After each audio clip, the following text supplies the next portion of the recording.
Assalamualaikum. Welcome po sa Aral 101 page kung saan pag-aaralan po natin ang Arabic language or Arabic grammar. So sa nakaraang video natin mga kaaral, pinag-aralan natin yung tatlong parts ng Arabic speech. Yung ism or yung tinatawag na noun, yung fi'l or yung verb, at saka yung harf, tinatawag na letter or particle. So, ngayon, ang una nating i-discuss na tatlong parts of speech ng Arabic ngayon ay yung ism. Ism. Yan. Or, tinatawag na noun. Pagdating sa noun, kapag pag-uusapan natin yung noun, ay masyado siyang marami tayong pag-aaralan doon.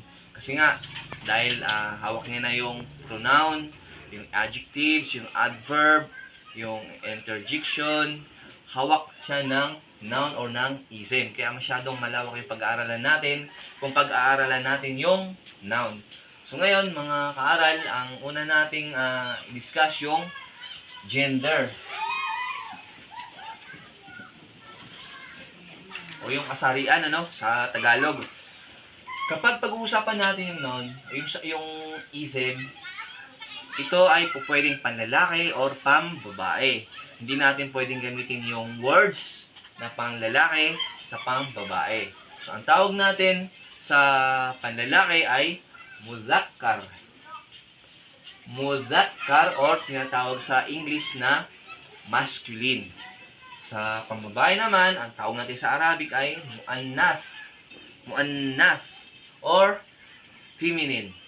So, may mga example ako dito mga kaaral. Ito, meron tayong example. Hada. Hada, ang translation sa English ay this. Sa feminine naman, sa muannath naman, ang ginagamit natin para sa salitang this ay hadhihi. Hada. Ito ay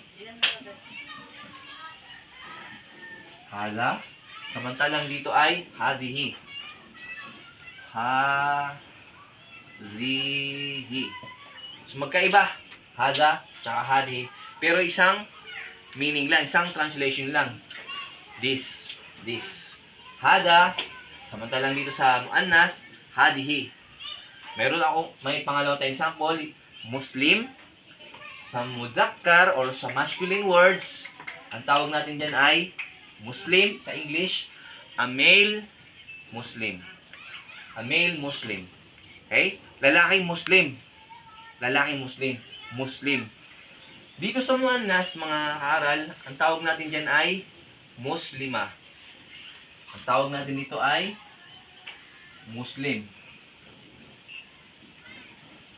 Ito ay Muslim. Samantalang dito, magkaiba na siya. Muslima. Magiging Muslima. Ayan. Ang babaeng Muslim ay hindi tinatawag na Muslim. Sa Arabic, ang tawag sa kanya ay Muslima. A female Muslim. No? Pag nakita tayo ng Muslim dyan, pag binanggit natin salitang Muslim, ang ibig sabihin ng lalaki yun. Pero kapag sinabi natin Muslima, ang tinutukoy natin babaeng Muslim. O, ulitin ko, Muslim, dito sa pambabae ay Muslima. Magkaiba. Muslim, Muslima. Muslim, Muslima. Ayan, Muslim. Ito, Muslima.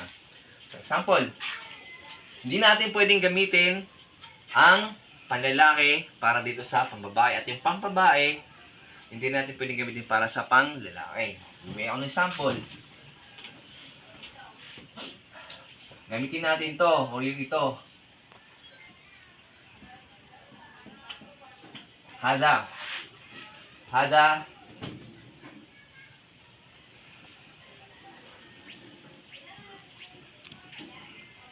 Muslim.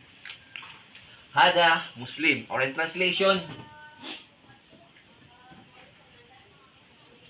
this is a Muslim. Ang tinutukoy natin dito, hada Muslim. Ang tinutukoy natin dito ay lalaking Muslim. Lalaking Muslim. Dito,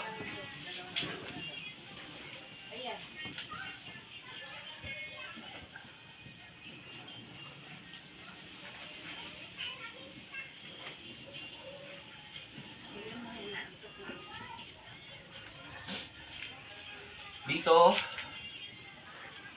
this is Muslim.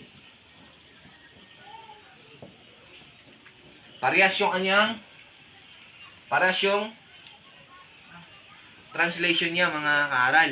Pero ang tinutukoy natin dito ay babaeng Muslim. Kasi narinig natin, Muslima, yung word na Muslima, pag narinig pa lang natin yun, ang pumapasok sa atin, babaeng Muslim. Pagdating naman dito, Hada Muslim, ang pumapasok sa isip natin ay lalaking Muslim kasi gumamit tayo ng Hada. Dito gumamit tayo dito ng Hadihi. Hadihi Muslima. Hindi mo po pwedeng gagawing Muslim yan. Hindi pwede ito. Yan. Pag ginawa mo Hadihi Muslim, ito ay wrong. Kasi ang Hadihi ay muannas. Pambabae. So, hindi mo pwedeng gamitin yung word na Muslim. Kailangan natin dito ay Muslima.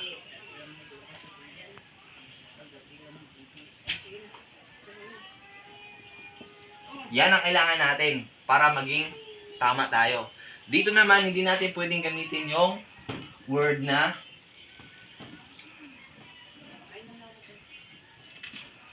Hadihi. Itong word na Hadihi, which ang kahulugan niya ay this, ay hindi natin pwedeng gamitin dito sa masculine or sa mudzakkar na words. So, yun lang mga kaaral. Tandaan natin na yung masculine words o yung mudzakkar ay hindi natin pwedeng gamitin para sa muannas o feminine. At vice versa, yung feminine naman, hindi natin pwedeng gamitin sa mga salitang pang lalaki. So, yun lang mga kaaral. Sana meron kayong naintindihan. Maraming salamat sa panonood. Marami pa akong i-discuss na properties ng isang noun. The properties of a noun or ism. Sa susunod na video, may dadagdag ako ulit. Unti-unti lang para madali nating maintindihan yung ating pinapanood. Hanggang sa muling pagkikita, maasalamat, ilaliko.